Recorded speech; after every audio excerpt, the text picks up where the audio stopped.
Il est 13 heures, bonjour et bienvenue dans cette édition. La présentation des vœux de Nouvel An de tous les corps constitués au chef de l'État s'est faite hier au Palais de la Présidence de la République. Elles se sont succédées à la tribune, entre autres les diplomates accrédités en Côte d'Ivoire, les représentants des différentes institutions de la République et des différentes juridictions. Tous souhaitent la paix et la prospérité à la Côte d'Ivoire. À l'invitation du gouvernement égyptien, le ministre de la Construction, du Logement et de l'Urbanisme effectue une visite de travail au Caire pour s'imprégner de l'expertise de ce pays en matière de construction et de rénovation urbaine. Nous irons en Égypte dans quelques minutes rejoindre notre envoyé spécial, Cheikh Koné Aboubakar. L'armée de Guinée-Bissau a lancé hier une vaste opération pour retrouver les commanditaires et les protagonistes de la tentative de coup d'État qui a tué 11 personnes mardi, sur laquelle subsistent de nombreuses zones d'ombre. Les partis qui composent la coalition gouvernementale ont condamné une tentative de coup de force. Le président de la République, son Excellence, M. Alassane Ouattara, a quitté Abidjan ce jeudi 3 février 2022 pour Accra, au Ghana, où il prendra part à un sommet extraordinaire des chefs d'État et de gouvernement de la CEDEAO sur la situation socio-politique au Burkina Faso, au Mali et en Guinée. Le chef de l'État se rendra ensuite à Addis Abeba, en Éthiopie, pour le 35e sommet ordinaire des chefs d'État et de gouvernement de l'Union africaine qui se tiendra les 5 et 6 février 2022. Ce sommet abordera plusieurs thématiques, notamment les questions de paix, de sécurité, la transition énergétique, ainsi que la production de vaccins anti-Covid-19 sur le continent africain. En marge de ces différentes rencontres, le président de la République aura des entretiens avec plusieurs de ses homologues et de nombreuses personnalités. Hier, à l'agenda du chef de l'État était inscrite la cérémonie de présentation de vœux de l'ensemble des corps constitués et elle a eu lieu. C'était au Palais de la Présidence de la République dans la matinée du 2 février. Le corps diplomatique accrédité en Côte d'Ivoire et les présidents d'institutions parmi les premiers groupes reçus par le président Alassane Ouattara. Compte rendu, Jérôme Kofi Abola. Mercredi 2 février 2022. Il est environ 9h50 à l'arrivée du président de la République, Alassane Ouattara, dans la salle des pas perdus du palais de la présidence de la République en vue de la cérémonie des échanges des vœux de Nouvel An. Des personnalités déjà sur place pour l'accueillir dans le cadre de cette cérémonie sont les membres du corps diplomatique et les représentants des organisations internationales. Leurs vœux au chef de l'État sont exprimés par le nonce apostolique Monseigneur Paolo Borgia, doyen du corps diplomatique. C'est l'occasion pour celui-ci de saluer les actions du président Alassane Ouattara quant aux progrès enregistrés par la Côte d'Ivoire sous sa houlette. Monsieur le Président de la République, notre présence ici, ce jour, est signe de la vitalité diplomatique de votre pays et nous encourageons toute action destinée à offrir de meilleures possibilités de travail et à protéger les catégories d'emploi plus faibles. Nous saluons à cet égard la bonne résilience de l'économie ivoirienne qui classe le pays parmi les pré-émergents d'Afrique subsaharienne. Nous souhaitons pour cette nouvelle année qu'à travers ces projets ambitieux, la Côte d'Ivoire poursuivre sa marche en avant vers l'union, la discipline et le travail. Le président de la République, très ému, rassure que le gouvernement ivoirien est et sera toujours déterminé à poursuivre les efforts de développement afin de donner le sourire à tout le monde. Au cours de l'année 2021, les relations bilatérales et multilatérales entretenues par la Côte d'Ivoire avec les États et les organisations internationales se sont renforcées et diversifiées autour de l'un des principes directeurs de la politique étrangère de notre pays, à savoir la Côte d'Ivoire est l'ami de tous et l'ennemi de personne, comme le disait souvent le président Félix Houphouët-Boigny. Sur la base de ce principe, la Côte d'Ivoire est désireuse de continuer de bâtir avec tous les États, sans exclusive, des relations respectueuses et amicales en vue du renforcement de la croissance économique et de la transformation structurelle de l'économie ivoirienne. Au plan sous-régional, la CEDEAO a été secouée par les crises au Mali et en Guinée, qu'elle s'attelle à résorber par le dialogue, la négociation et la concertation. Notre organisation travaille avec les dirigeants de la transition au Mali et en Guinée. À ces deux crises s'ajoute malheureusement la prise du pouvoir par les armes au Burkina Faso. Notre organisation commune a tenu à cet effet, le 28 janvier 2022, un sommet extraordinaire virtuel des chefs d'État et de gouvernement en vue d'examiner la situation qui prévaut dans ces pays frères. Face aux nombreux défis, nous sommes appelés à nous mobiliser et à mutualiser nos actions en vue d'apporter des réponses efficaces et durables. Le deuxième groupe, après les membres du corps diplomatique et des organisations internationales, a salué le leadership du président Alassane Ouattara à travers cette cérémonie de présentation des vœux est composé des représentants des institutions de la République et des juridictions. Groupe ayant pour porte-parole Traoré Agaratou Koulibaly, qui souhaite que l'année 2022 soit pour le président de la République une année de progrès et de prospérité. Excellence, Monsieur le Président de la République, les institutions de la République vous encouragent à toujours favoriser les convergences les plus larges possibles pour le renforcement de la démocratie dans notre pays, mais également pour l'apaisement du climat politique. Au nom des institutions, je vous présente, Monsieur le Président de la République, les vœux ardents que nous formulons pour votre santé, votre bonheur et votre réussite dans les hautes fonctions que le peuple de Côte d'Ivoire vous a confiées. En réagissant, le président Alassane Ouattara indique pouvoir compter davantage sur ses hôtes du moment pour permettre à la Côte d'Ivoire d'avoir des institutions plus fortes. Les défis croissants du moment en matière de bonne gouvernance, de renforcement de la démocratie, de sécurité et d'autres nous montrent que les efforts à accomplir pour davantage de progrès et de mieux-être relèvent de notre devoir collectif. À cet égard, je suis convaincu que la solidité de nos institutions constitue un gage de sûreté. Je sais que je peux compter sur chacune et chacun de vous parce que vous êtes les piliers de la nation.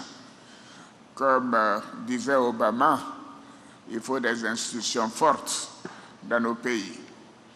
Je suis convaincu qu'ensemble, dans l'effort, dans la cohésion et dans le travail, nous saurons maintenir le cap pour le progrès et la paix dans notre beau pays et pour le bien-être de nos compatriotes. Et le président Alassane Ouattara de souhaiter, avant de prendre congé, des vœux de santé et de bonheur aux représentants des institutions et leurs familles respectives, après l'avoir fait avec les membres du corps diplomatique, les premiers à échanger les vœux avec lui en ce début d'année 2022.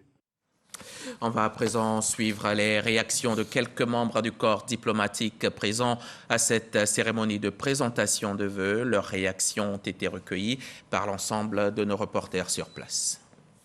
C'était pour moi, ressortissant de la Guinée-Conakry, un moment, je vous avoue, de joie, de grande émotion, car à travers ce discours, à travers la sérénité par laquelle le président a présenté son bilan élogieux, prouve à suffisance que la paix, la stabilité est la base du développement. Et nous aimerions, nous aussi, que la Guinée puisse obtenir la chance auprès de tout miséricordieux pour avoir cette paix et cette stabilité. On sait parfaitement le rôle que joue la Côte d'Ivoire dans la région, un rôle de locomotive dans la région Afrique de l'Ouest francophone. Donc, pour ce qui est du Sénégal, les relations restent au beau fixe. C'est deux pays qui entretiennent une relation ancienne, excellente, et les deux présidents, leur Excellence président Macky Sall et le président Alassane Ouattara, ont une communauté de vues sur toutes les questions. Et naturellement, en ce moment où notre zone est un peu perturbée, c'est des présidents qui se parlent tout le temps. Et donc, la relation est très bonne et elle ira en se renforçant. Bonnes et heureuses années à tous nos frères et sœurs ivoiriens. Et bien évidemment, au premier d'entre eux, son Excellence le Président de la République, que Dieu le garde et le protège pour continuer à mener ce pays vers le développement, la croissance et le bien-être pour tous. Nous sommes là très heureux et nous avons apporté des messages forts à la Présidence de la République pour continuer le travail de la lutte contre la corruption, le développement des infrastructures et bien sûr le dialogue politique et l'inclusion de tous pour continuer de prospérer dans la paix et la stabilité. Des vœux de paix, de réconciliation, de stabilité, de prospérité, parce que ce pays a beaucoup de potentiel et il le prouve d'année en année. Et il faut la paix sociale pour permettre cela. Je crois vraiment que 2022 peut être une très bonne année pour la Côte d'Ivoire. C'est ce que je l'espère. La Côte d'Ivoire a beaucoup d'amis et les Américains sont contents de compter parmi les amis de la Côte d'Ivoire.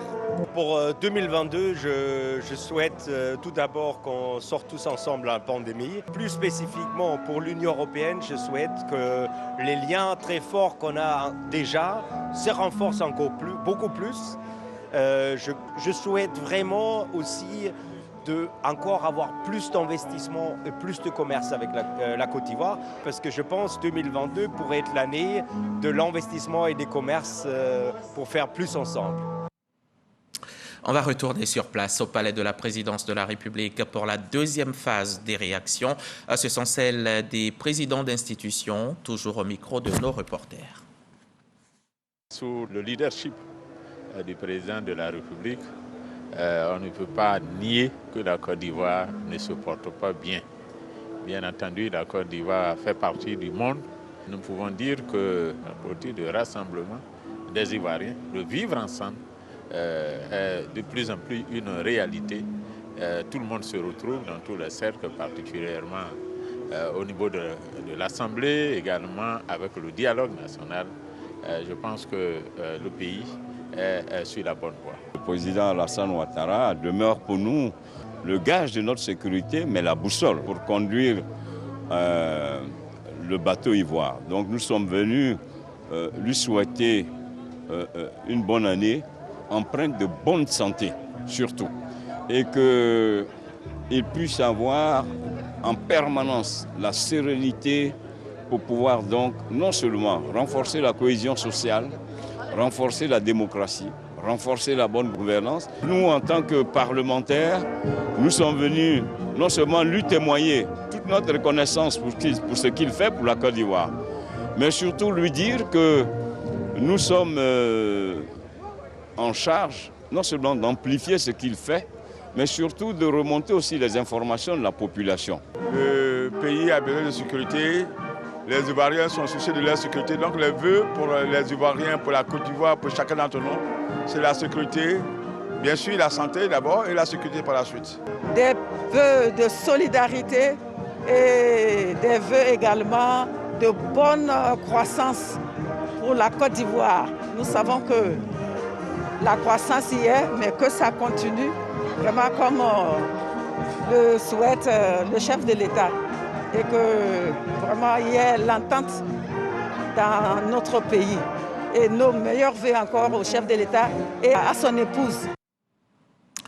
Les garants de la tradition, les rois et chefs traditionnels et les guides religieux étaient aussi présents à ce rendez-vous d'échange de vœux et de civilité. À l'endroit du chef de l'État, ils ont souhaité la santé et le bonheur et à la Côte d'Ivoire, la paix, la prospérité et le développement. Mahama Traoré. C'est la Chambre nationale des rois et chefs traditionnels qui a ouvert la série des allocutions de cet échange de vœux avec le président de la République.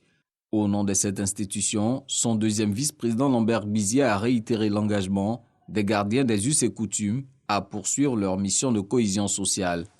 Aujourd'hui, il est plus que nécessaire de poursuivre la construction du destin commun de la Côte d'Ivoire sur des bases sereines afin d'accélérer le processus de développement à travers l'Ivoirien nouveau. Cet idéal que vous chérissez tant. Excellence, Monsieur le Président de la République, les rois et chefs traditionnels voudraient vous réitérer leur volonté de conduire avec détermination la noble mission de paix et de cohésion sociale que vous avez bien voulu leur assigner.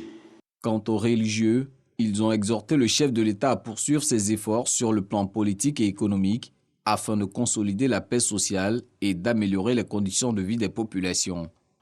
Il ne suffit pas au peuple d'avoir de quoi vivre. Il lui faut aussi, et en même temps, une raison de vivre.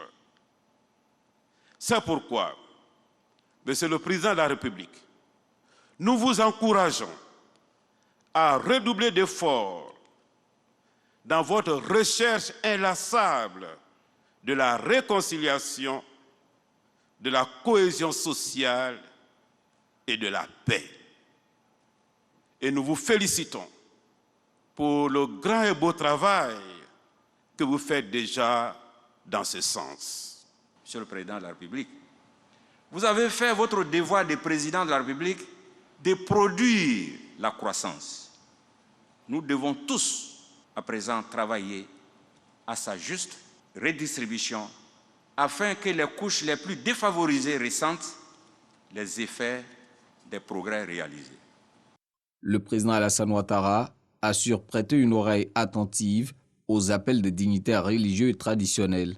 J'apprécie hautement la qualité de l'accompagnement que la Chambre nationale des rois et chefs traditionnels apporte au gouvernement. Et je tiens à vous remercier, Majesté Président de la Chambre, ainsi que les membres de la Chambre. Et je voudrais vous dire toute notre gratitude pour le travail que vous avez fait pour réconcilier nos concitoyens depuis la fin de la crise que nous avons traversée. Je remercie également nos guides religieux pour leurs prières et le rôle éminemment important que vous jouez auprès de nos populations. J'ai pu vous assurer, Éminence, que nous continuerons de travailler ensemble et sans relâche pour bâtir une nation non seulement prospère, mais réconciliée et en paix. Ces engagements du chef de l'État se traduisent par la reprise du dialogue avec l'ensemble de la classe politique en décembre dernier, un dialogue qui devrait se poursuivre dans les semaines à venir afin de renforcer la démocratie et consolider l'unité nationale. Le compte-rendu de Mahama Traoré avec la collaboration technique de Djamasso, Célestin Frodo, Begré Jérôme et Ambroise Asséman. Et à la fin de la cérémonie, nos reporters ont tendu leur micro à quelques religieux et chefs traditionnels pour recueillir leurs sentiments. Tour d'horizon là de quelques réactions. Quand je pars du Cavali pour arriver à Abidjan, passant par Yamoussoukro, mais on voit visiblement le travail.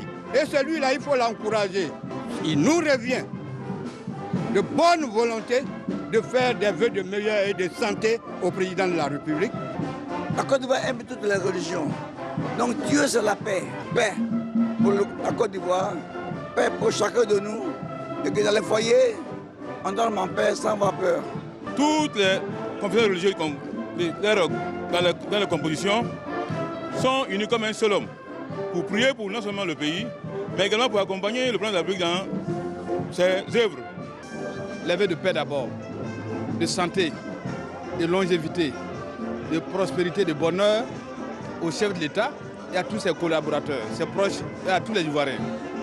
Et donc nos prières accompagnent le chef de l'État dans ses efforts de développement.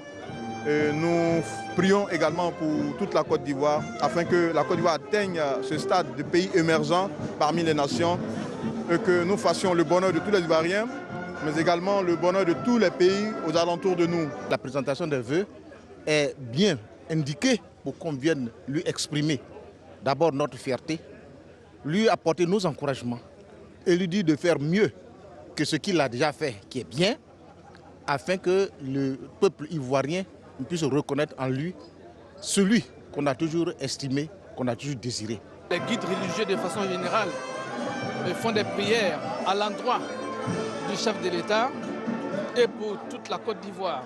Et aujourd'hui, c'est un jour spécial pour formuler des vœux pour non seulement le président de la République, et pour tout le gouvernement et pour toute la nation. La Côte d'Ivoire, c'est le bonheur, c'est la paix. Au moment où on sent qu'autour de nous, il y a l'agitation, il y a l'incertitude, nous voulons que la Côte d'Ivoire soit une oasis. C'est le pays de la paix, la prospérité. Et nous voulons que la Côte d'Ivoire soit un pays de paix. Et qu'elle soit un modèle pour les autres.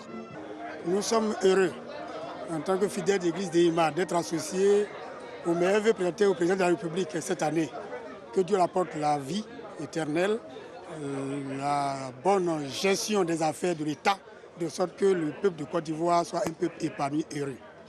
Qu'Allah subhanahu wa ta'ala l'accompagne dans sa mission très difficile pour qu'il puisse conduire le navire ivoire à bon port. Que la paix nous accompagne, la paix dans nos esprits, la paix dans nos actions et la paix dans notre pays. Nous sommes ici pour saluer son Excellence, Monsieur le Président de la République. Nous l'avons encouragé à poursuivre le dialogue politique, un dialogue politique inclusif, pour que les fils et les filles de ce pays se retrouvent, se parlent et travaillent ensemble pour la paix de notre Côte d'Ivoire. La paix, c'est bien le maître mot. Voilà ce que l'on pouvait dire sur la présentation de vœux de Nouvel An des corps constitués au chef de l'État. Cérémonie qui, je le rappelle, a eu lieu hier au palais de la présidence de la République. Depuis 48 heures, Bruno Nabagné-Koné est en visite de travail au Caire, en Égypte. Le ministre de la Construction s'y trouve pour s'imprégner de l'expertise de ce pays en matière de construction et de rénovation urbaine. Occasion pour le ministre de faire des visites utiles et de prendre part à des séances de travail. Depuis le Caire, le reportage de notre envoyé spécial, Cheikh Koné Aboubakar. Des chantiers à perte de vue, des immeubles d'habitation en finition, d'immenses tours et gratte-ciel sortent de terre comme si nous étions à Dubaï. Nous sommes au New Administrative Capital, la nouvelle capitale d'Égypte, construite à 35 km du Caire, en plein désert sur une superficie totale de 170 000 fédans, environ 100 000 hectares. C'est par ce projet pharaonique que débute la visite du ministre Bruno Koné. Après une visite guidée des différents pôles de la future ville nouvelle et moderne, le ministre s'est dit impressionné du savoir-faire égyptien. Ce nouveau Caire, pour nous, c'est une grande inspiration par rapport au projet que nous avons en Côte d'Ivoire. Premièrement, de déplacement de la capitale politique et administrative, à Yamoussoukro. Et ensuite, dans le domaine de construction de villes nouvelles, puisque autour d'Abidjan, nous n'aurons pas d'autre choix que de créer de nouvelles entités urbaines. Donc nous sommes venus nous inspirer de l'expérience égyptienne dans ce domaine. Et ce que nous avons vu ce matin nous convainc que l'Égypte peut parfaitement nous accompagner. Il s'est par la suite attardé sur le mécanisme financier déployé pour obtenir pareille densification urbaine. Il y a des mécanismes de financement qui sont propres à l'Égypte, qui sont propres au contexte égyptien, à la gestion du foncier et de la terre ici, qui ne sont pas forcément adaptables en tant que tels en Côte d'Ivoire. Mais nous avons vu de grandes choses, nous avons vu de belles choses, nous avons vu des choses efficaces que nous pouvons parfaitement mettre en œuvre en Côte d'Ivoire. Pour l'essentiel, comme l'a expliqué Abdel Talif Amara, vice-ministre chargé des logements sociaux, le financement de la nouvelle capitale provient de la vente de terrain confiée à une organisation des communautés urbaines dotée d'une indépendance financière et administrative. Sur le cas spécifique des logements sociaux, l'État égyptien subventionne les infrastructures pour que l'acquéreur paye au final la moitié de la valeur marchande du bien immobilier. Des modèles qui pourraient être adaptés aux réalités ivoiriennes, a expliqué Bruno Koné. En début d'après-midi, la délégation ministérielle a participé à une séance de travail avec l'Union africaine des organisations des entrepreneurs de la construction et du bâtiment, forte de 30 000 membres. Il leur a été présenté les opportunités d'affaires en Côte d'Ivoire.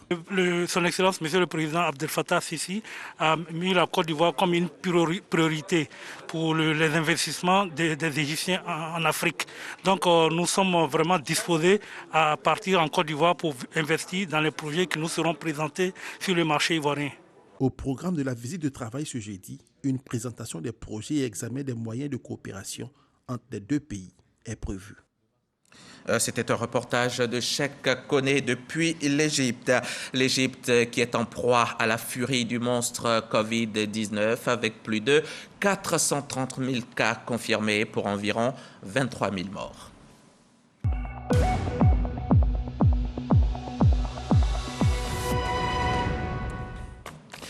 Les chiffres à l'échelle mondiale continuent de monter. Depuis le début de la pandémie, ce sont 385 millions de personnes qui ont croisé le chemin du virus et 5,7 millions d'entre elles ont perdu le combat. 5,7 millions de morts à travers la planète du fait du coronavirus. 785 rien qu'en Côte d'Ivoire. À ce jour, on comptabilise 1728 cas encore actifs sur les 80 800 cas enregistré le pays depuis mars 2020. On vous l'a dit, on vous le redit, vous pouvez éviter le coronavirus, il suffit juste de vous laver les mains et de vous mettre sur le nez un masque de protection. Le vaccin anti-Covid existe aussi, vous pouvez aller le faire également, c'est totalement gratuit.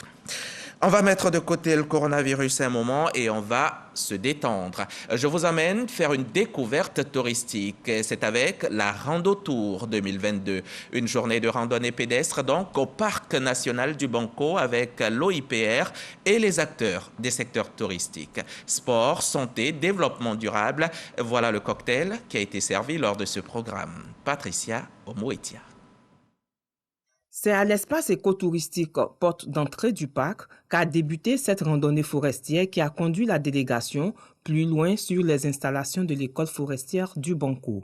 La Rando Tour 2022 a été ponctuée par une visite guidée et diverses activités de divertissement. Cet endroit nous apporte vraiment l'énergie, la force de pouvoir revivre, de s'amuser.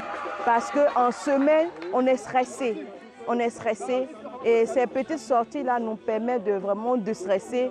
Sortir du train-train quotidien, des bruits, des voitures. Aujourd'hui, reconnecter avec la nature. Unique en Afrique avec ses 3438 hectares de forêt en pleine capitale, le parc national du Banco, poumon vert de la ville d'Abidjan, est un instrument efficace d'atténuation et d'adaptation dans la lutte contre le changement climatique. Promouvoir par la marche sportive, la randonnée pédestre, la pratique régulière d'activités physiques et sportives, sensibiliser les populations sur les enjeux du développement durable, impliquer les populations en général et la communauté riveraine en particulier dans la préservation de la nature sont entre autres les objectifs que vise cette randonnée. On va maintenant faire un bref tour de l'actualité. Je vous emmène en Argentine qui a enregistré 12 morts et 50 personnes hospitalisées par de la cocaïne frélatée près de Buenos Aires. On ira aussi en RDC. Là-bas, une vingtaine de personnes sont mortes à Kinshasa après la chute d'une ligne à haute tension. Mais avant, c'est en Guinée-Bissau qu'on se rend. La Guinée-Bissau qui a été le théâtre mardi d'une tentative de coup d'État. Bilan, 11 morts selon le gouvernement.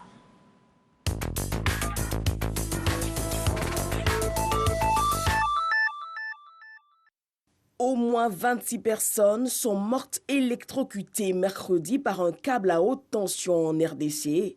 Dans sa chute après s'être coupée, la partie chargée d'électricité est tombée dans un caniveau rempli d'eau de pluie, entraînant la mort de 26 personnes, en majorité des vendeurs et acheteurs du marché Matadi, Kibala.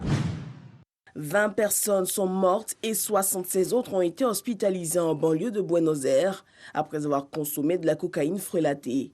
Les autorités ont lancé une mise en garde urgente aux consommateurs ayant acheté de la drogue ces dernières 24 heures. Une dizaine de personnes sont interpellées. Au moins 11 personnes, dont 4 civils, ont été tuées lors de la tentative de coup d'État avorté contre le président Umaru Sissoco Embalo, a indiqué ce jeudi le porte-parole du gouvernement. L'état-major a mis sur pied une commission pour enquêter. C'était un récit d'Alexis Ouedraogo, commentaire préparé par Angela Diallo. Elles nous ont toutes deux soufflé qu'elles adorent le foot. Alors on va au Cameroun.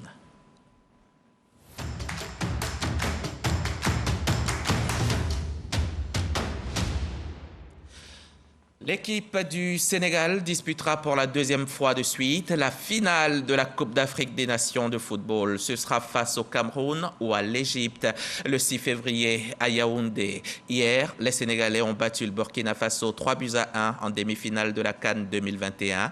Arsène Kouassi, RTI Sport. Le Burkina Faso et le Sénégal disputent la première demi-finale de la Coupe d'Afrique des Nations 2021. Un derby ouest-africain pour une place en finale. Les deux équipes se rendent coup pour coup jusqu'à ce que le portier Hervé Kofi ne cède sa place suite à un télescopage avec Sékou Kouyaté. La suite est légèrement en faveur des Sénégalais, mais la pause intervient sur le score de 0-0. Il faut attendre la seconde période avant de voir la situation se débloquer. Grâce à Abdou Diallo, le Sénégal ouvre le score. Dans la foulée, il est imité par Bamba Dieng. Mais la réaction d'orgueil des Burkinabés intervient à la 82e minute avec le but de Blati Touré. À 2-1 et menacé par une éventuelle égalisation, Sadio Mané met ses coéquipiers à l'abri avec ce joli geste.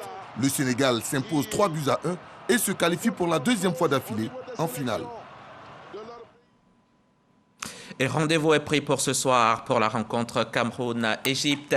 C'est à 18h50 et c'est sur RTI 1, la chaîne qui rassemble. À demain, 13h.